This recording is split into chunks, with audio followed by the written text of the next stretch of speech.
I had always wanted to do a documentary series on the Red River Resistance. I was doing some research on one of my Métis relatives, who was part of Louis Riel's provisional government, and I came across the story of the missing gold coins that were associated with the Wolseley expedition, and of course the Wolseley expedition was moving to put down Louis Riel and the Métis during the Red River Resistance, and the gold was fairly well documented.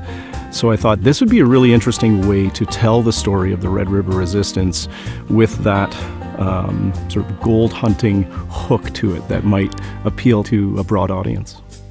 On this show, we're looking for gold. We're trying to tell some stories, but I'm Métis, and a real important part of that for me is that I get to share a lot of the journey of both myself with all the people that we meet along the way. When I get the chance to walk along the roads that countless thousands upon thousands of people have been using to try and get from the east to the west, and these were Métis cart trails that then became railways, that then became highways, it's kind of spiritual for me.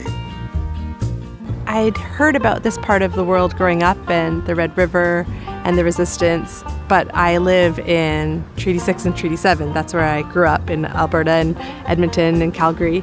So I've actually never been to Manitoba.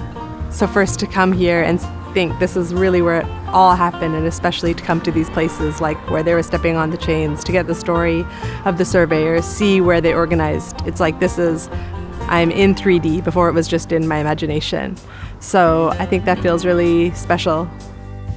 Working on this show, I've actually learned a lot I didn't know about Canada, a lot I didn't know about Manitoba, and I'm Métis myself, so I've actually learned quite a bit about how this province was formed and kind of the migratory journey that my family would have taken to end up where they ended up.